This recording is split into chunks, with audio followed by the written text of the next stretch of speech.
Hello family, this is African Esquire and I'm here with a new video. So this time, about 2 years ago, I did a video called, I believe it was something called like, it's okay if you decide not to vote. And I remember this video was actually not too popular. A lot of people were actually upset because at this time, Donald Trump was running to become the president of the United States. And so a lot of people were not trying to have that happen. And obviously it did happen. So I'm actually going to push it further this time inside of this video. And let me be clear, if you do decide to vote, whatever. I'm not someone that's going to try to guilt anyone or try to make someone feel like they're wrong. At the same time, I'm going to be truthful in what I think your action does produce. So understand that there might be some negative consequences from your action. So this video is actually going to push it further. I'm actually going to say in this video that depending on your method of voting, that voting actually, not only is it not necessarily going to change, not only is voting revolutionary, but the way that it's being done, if you're voting, is probably counter-revolutionary. And the way I'm going to discuss it today is I'm going to discuss it by responding to parts of this article that was on, I believe it was the Chicago Tribune, and it was written by a sister named Darlene Glanton. The title of the article is "The Hypocrisy of the Woke Americans Who Don't Vote." And this is an African-American sister who wrote this article.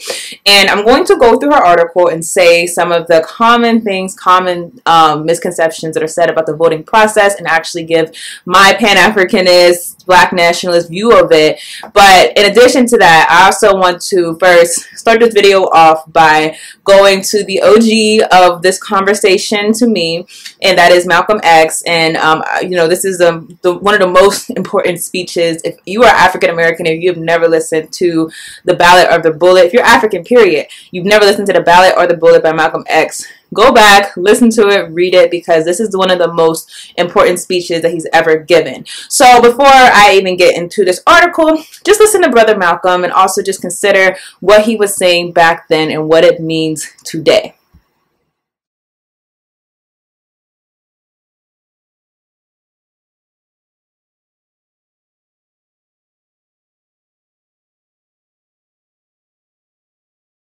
"22 million black victims of Americanism are waking up, and they're gaining a new political consciousness.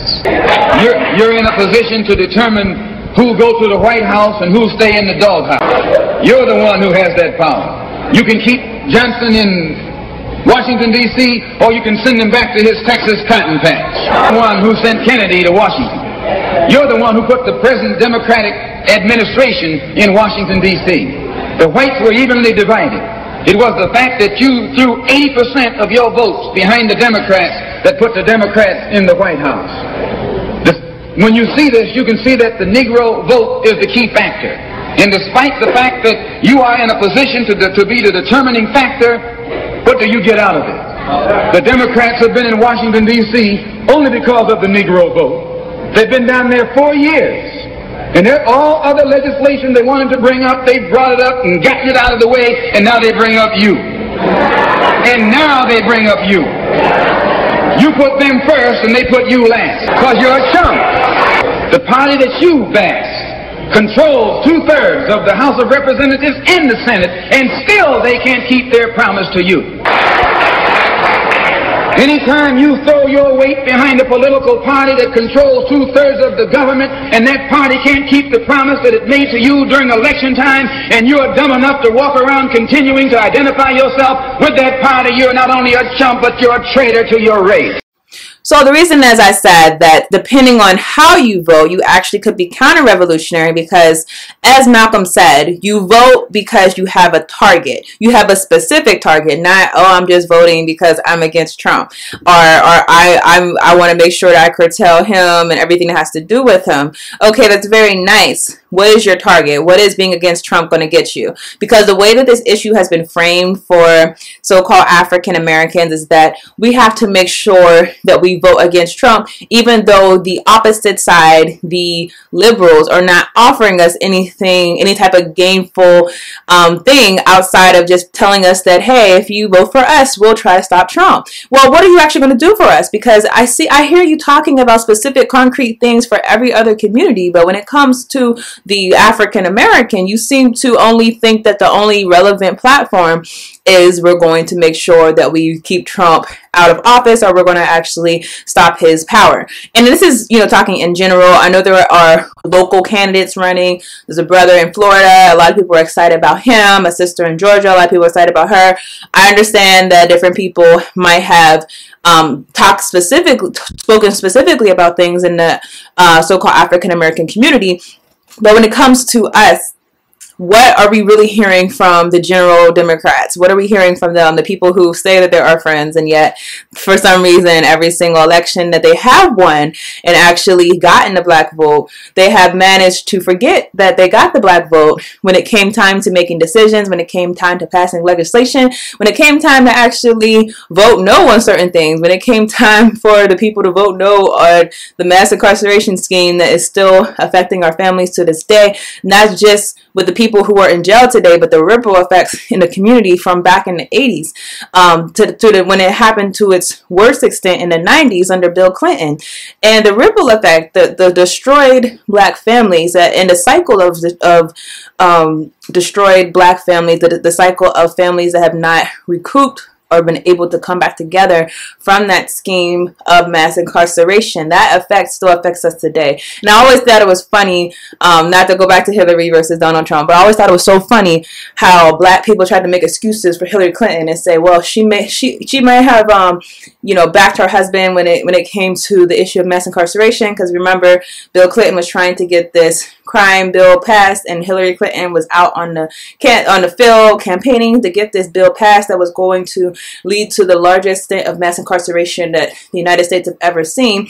And a lot of people say, well, they apologized. They said that they realized, hey, maybe we shouldn't have done this. But guess what? If it doesn't matter to me that they apologize, because it's not Al Sharpton, it's not Roland Martin, it's not their position to forgive what they did, because the fact is there are people who are dead to this day. I mean, obviously if you're dead to this day, but there are people who are dead right now because of the effects of that. There are people who are destroyed. There are families that will never be able to get it exactly straight again because of what was done. So just to say, well, they apologized, well, are they going to take on some of what they did? Or are they going to actually go to those communities and actually give something, create programs to try to actually make up for what was done, to try to give reparations to what was done? Because if they're not talking about actually making America pay, as far as making America feel the pain for what they have done to our people, then what are you talking about? You apologize. The people's lives were destroyed. I mean, that's why I think it's so funny when black people, they came for Hillary Clinton, and she apologized for mass incarceration. She said she was sorry. Well, guess what? People's lives were destroyed.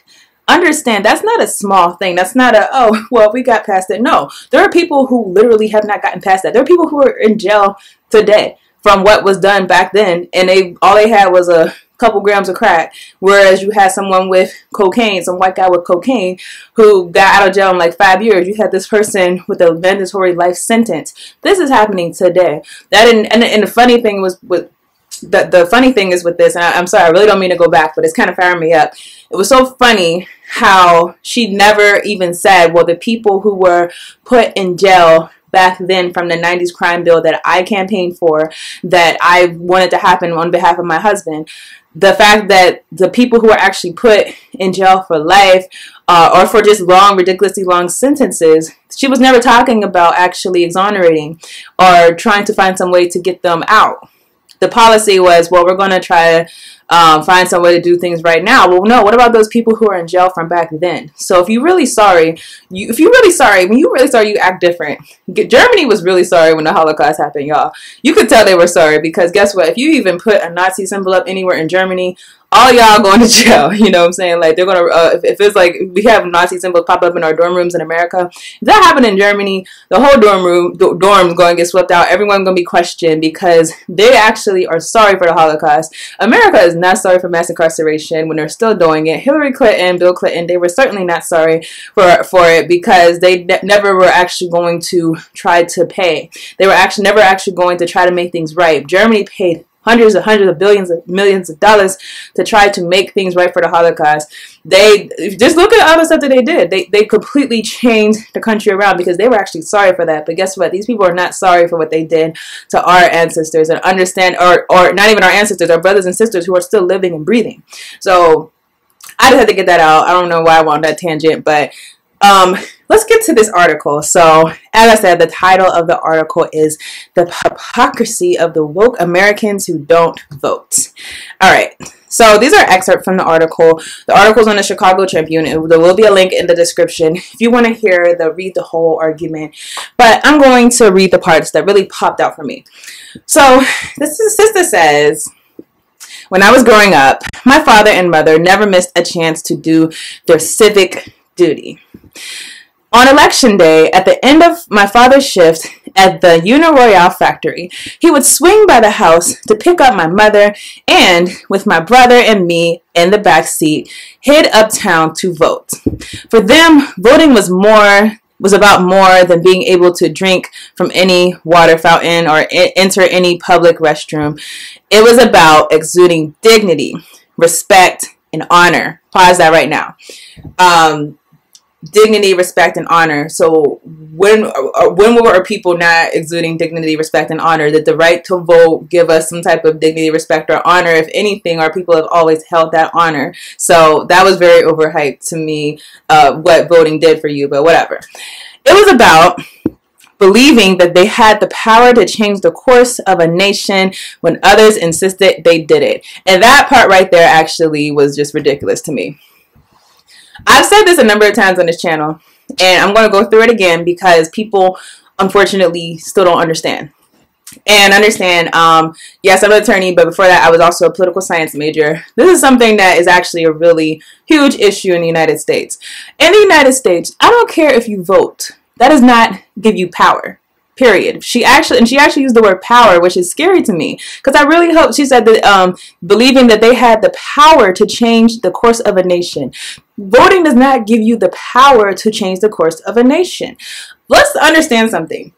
Black people, Africans, so-called African Americans, we've always had high voter turnout rates. Always. And yet we've always been the most disenfranchised and the least empowered people in the United States. Always. That's not a coincidence. We voted, but we thought that that was the number one thing to do. Now, remember, there was a big argument going on in the early 19th century, early 20th century between people like Booker T. Washington and W.E.B. Du Bois, because at one time in his life, W.E.B. Du Bois was going by the philosophy that, hey, we need to first get our political power. We need to get the power to vote. We need to get inside of these circles, and then after that, we'll get economic power. Booker T. Washington, although he's not as highlighted in today's society today, he was the one saying, no, you're wrong. Once we have our economic power, then the political power will follow. And when you look at who was right, who was wrong, guess what? There are so many communities that don't vote to the highest extent like black people do when it comes to the voter turnout rate. But these communities have way more power than the African American community. So we can just go through them. The Asian community. The Asian community has one of the lowest voter turnout rates. Lowest. Guess what? They very much have power.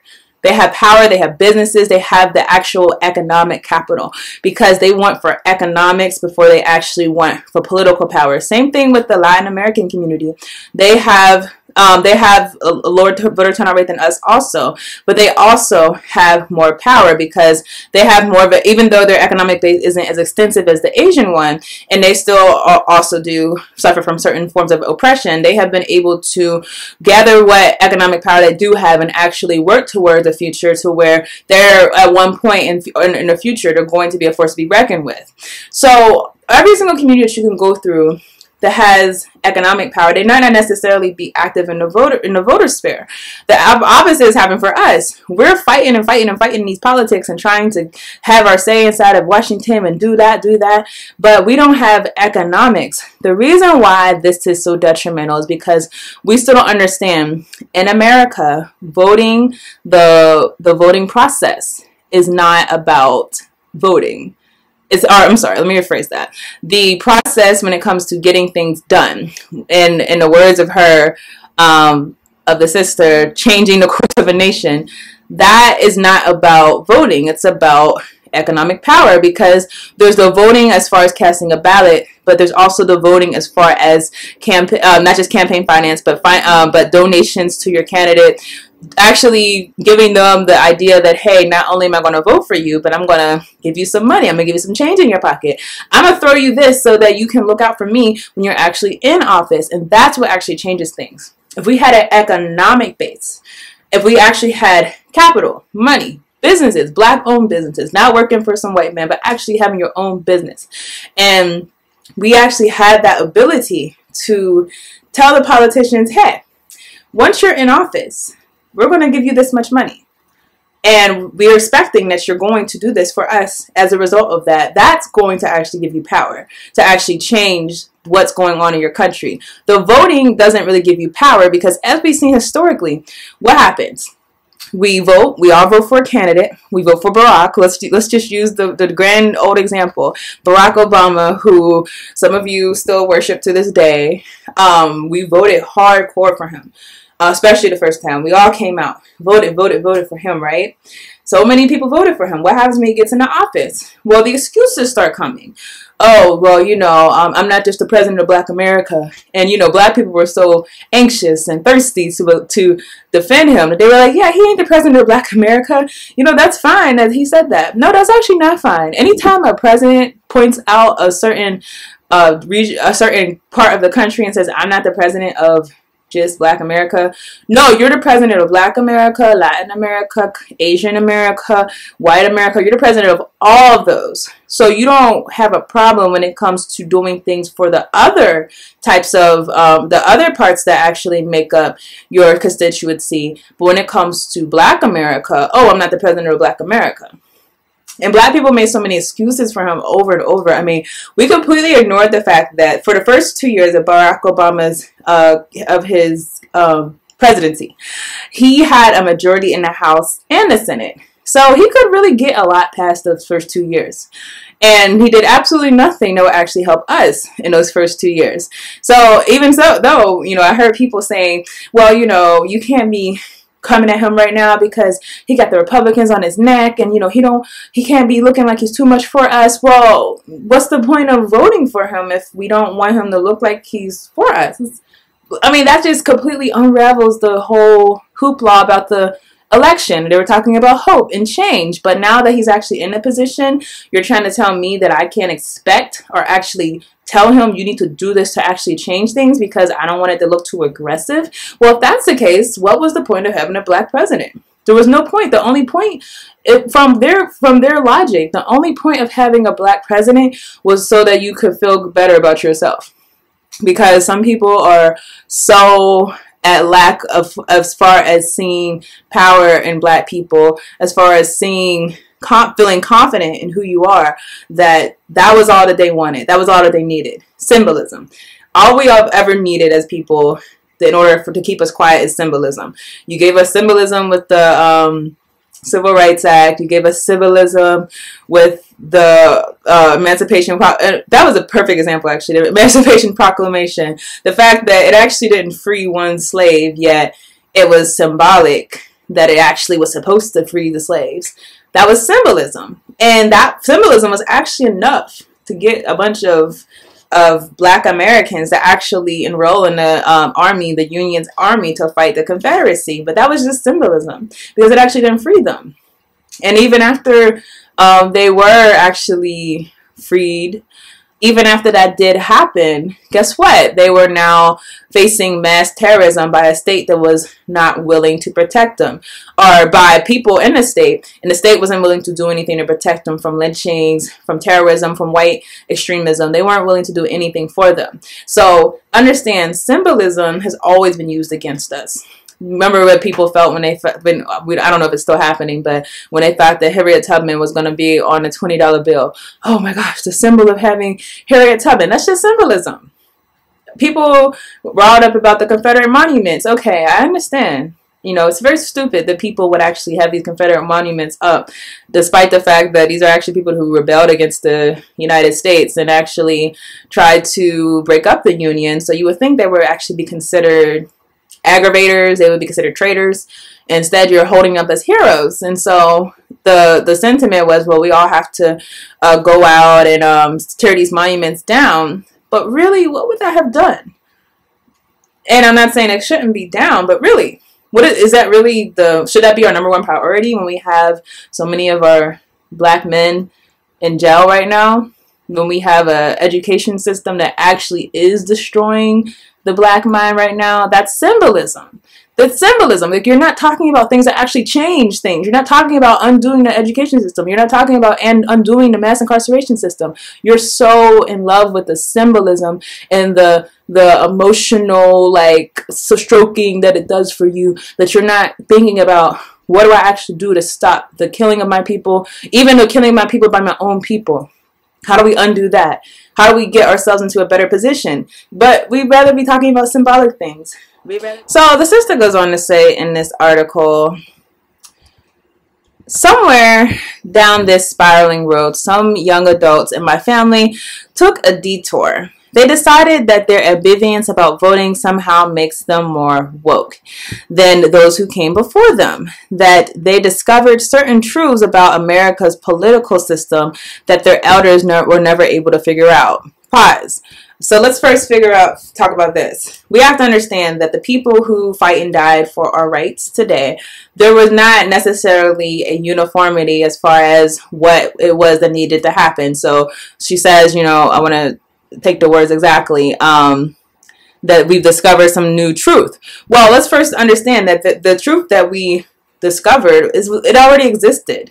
So again, if you look back what was going on at the time of the Civil Rights Bill, you not only had people who were saying, vote, we gotta vote, we gotta vote. You had people who were saying, okay, we really need to be focusing on ourselves, getting our economic base built up. We need to be focusing on empowering the black community aside from voting. And voting is not going to change our living situation. Voting is only going to be symbolic at this point, because we don't really have the economic engine behind us.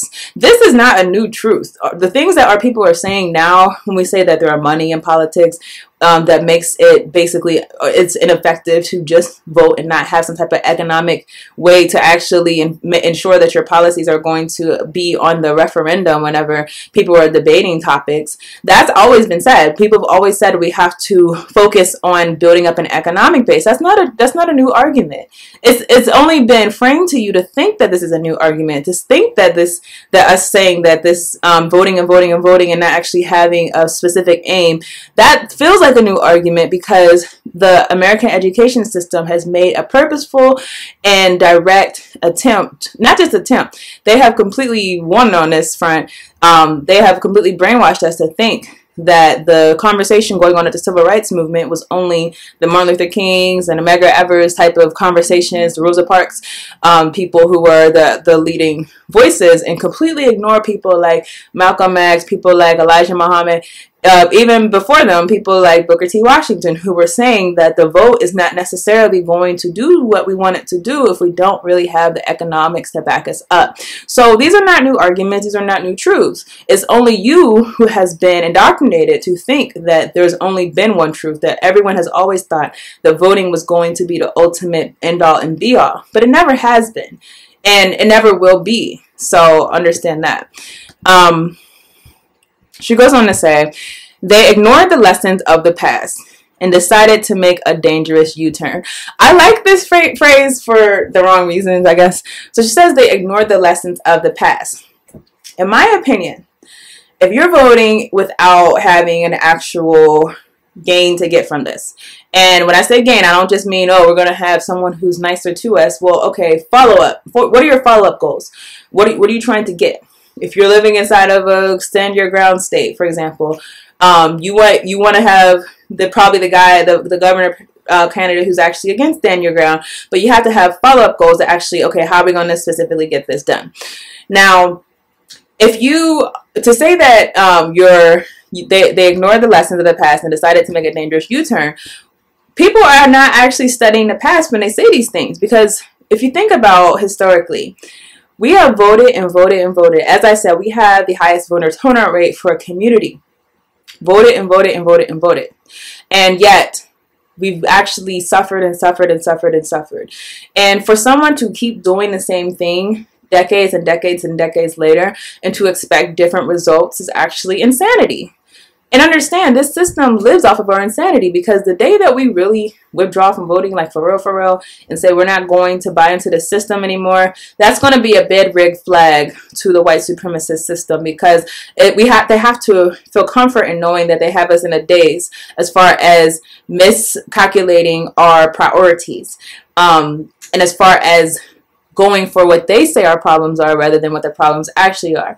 And it's funny, you hear a lot of people talking about issues that don't necessarily have to do with us and thinking that we're going to take those issues on as being our own. But really, that's insane in itself. Self-preservation has to be first.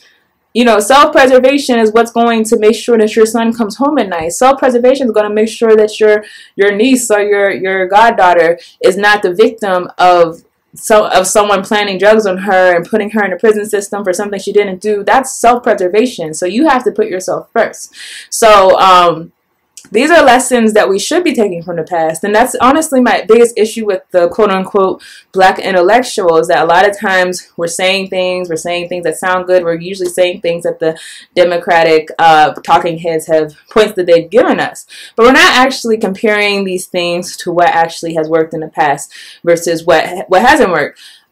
So, for example, to me, when we started realizing that we've been voting and voting and voting and voting and voting, and there really hasn't been something substantial that's come from it, to me, you should learn from the past, and automatically we should have went right back to the drawing board and thought about what people like Marcus Garvey, Booker T. Washington were saying. They were telling us a long time ago that we can't just think about voting as the ultimate end-all and be-all. We have to think about building our own black economy. That should have been the first thing. And also with Marcus Garvey, who was a Pan-Africanist, one of the first, I would say the greatest Pan-Africanist of all time, honestly.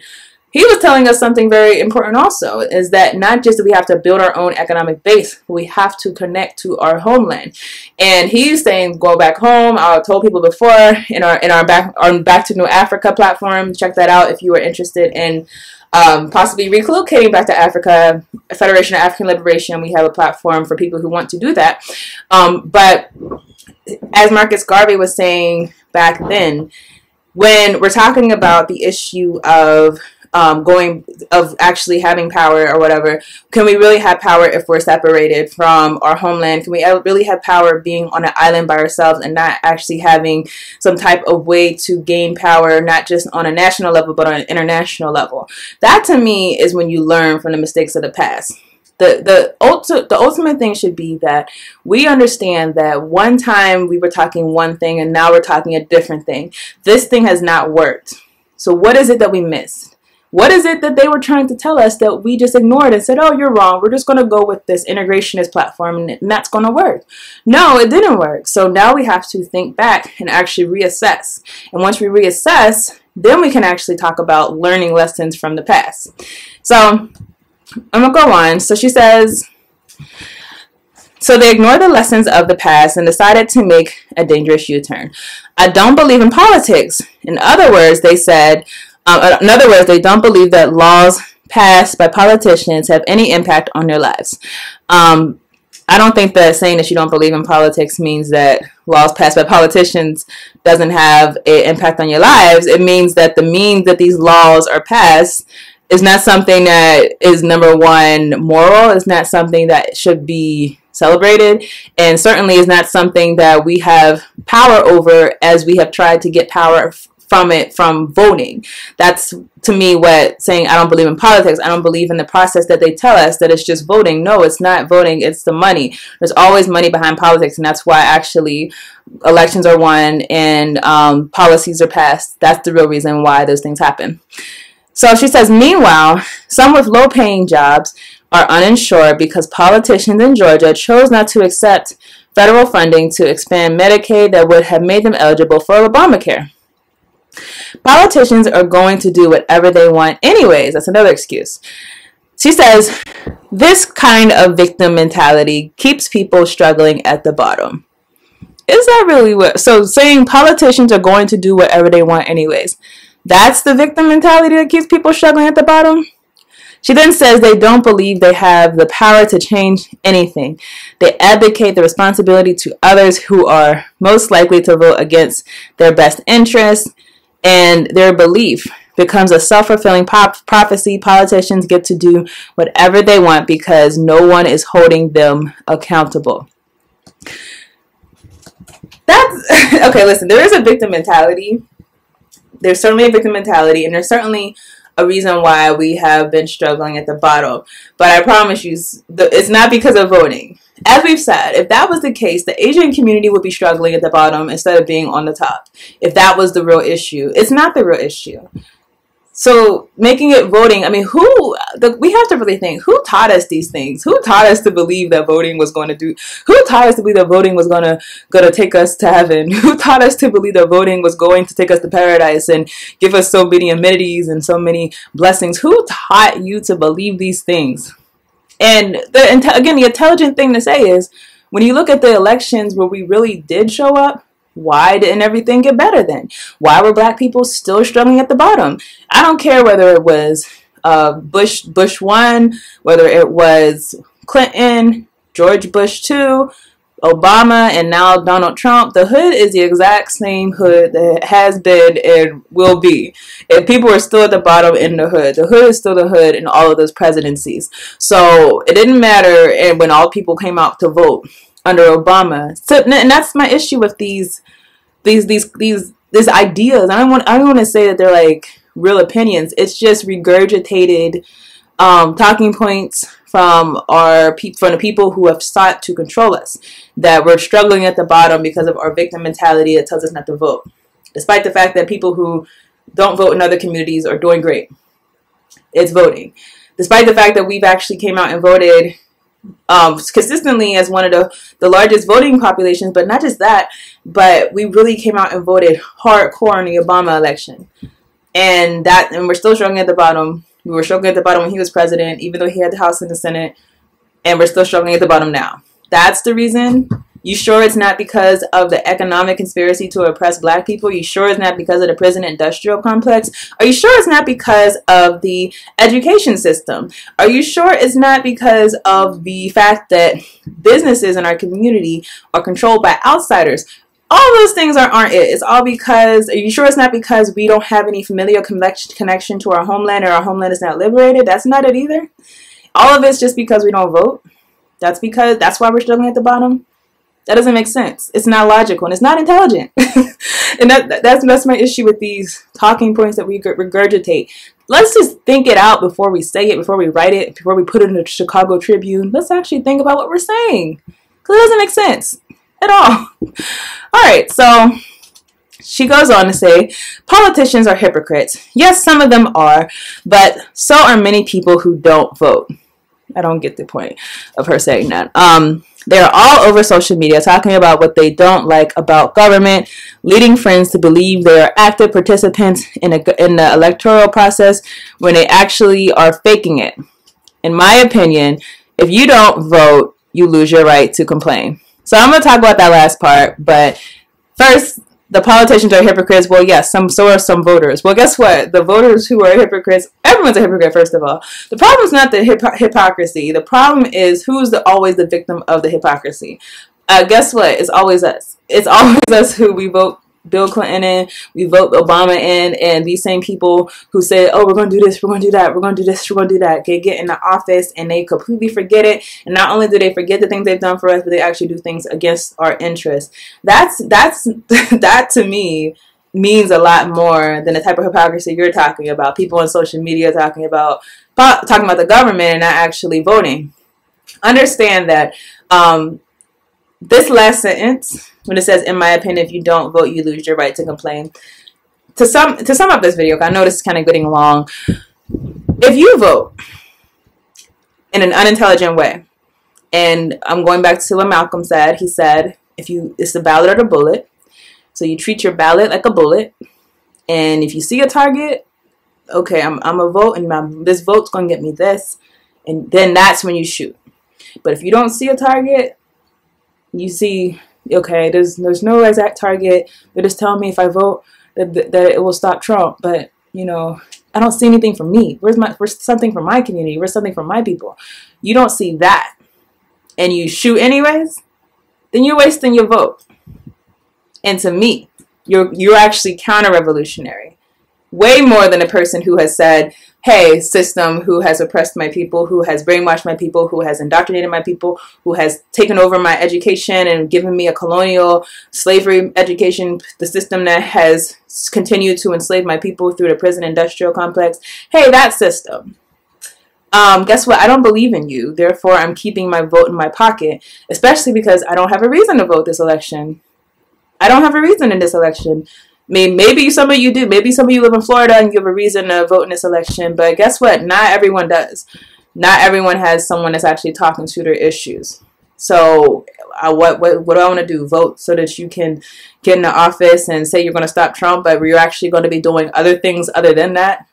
You're not going to talk about the fact that you're going to be passing laws that could hurt my people, could hurt my people in Africa, help my people in the Caribbean. We're going to forget about all that and just make it about Trump. And I don't know about y'all. I don't want to speak for everyone. But I understand that having Trump in the office is like a disgrace if you're really into the whole American thing. But my life is not like changed personally. I'm only speaking for me. And it's not to say that there aren't some people who have been affected, because certainly there are white supremacists getting a little bit riled up right now. But we have to understand that those white supremacists, they were already there. It was only a matter of time before they came back out of the woodworks. Things happen in cycles. So when you look at what happened after Reconstruction, the white supremacists, anytime, first of all, I actually don't think it's completely Trump that the white supremacists, that made the white supremacists come out. I actually think it was more so the Obama presidency. And the reason I say that is because white supremacists, once again, truly felt like they lost power. They lost the ability to have influence, and because of that, they felt threatened. Anytime that's ever happened in history, that's when they come back out, and they come out with their lynchings or come out with their public displays of terrorism. That's when they really come out. So is it really that we should be thinking that it's all Trump? No, I think Trump ate off of it, and I think he definitely exacerbates it. But I think it was coming regardless of anything. So anyways, to sum it up, if you're voting and you don't have a target, then, and you're just voting just to say I voted and have a sticker and say I voted, and therefore no one can make you feel bad just that you voted, you're counter-revolutionary, period. You vote straight Democrat, you don't even know the people that you're voting for. You just vote, you know, straight ticket. You don't know what these people actually stand for. You don't know if these people are actually going to do what you want them to do. You're counter-revolutionary. There's nothing revolutionary about playing the same game that they want you to play, and about showing that you believe in a system that does not ever choose to acknowledge you and to actually service you. It's counter-revolutionary.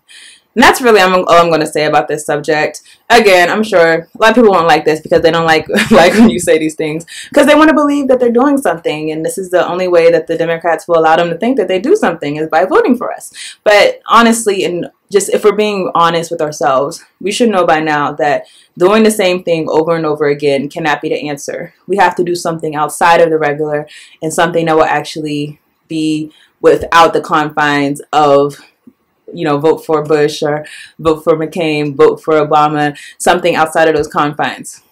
That is what an intelligent people would believe, I would say. So that's all I have to say on this subject. I will see you on another video.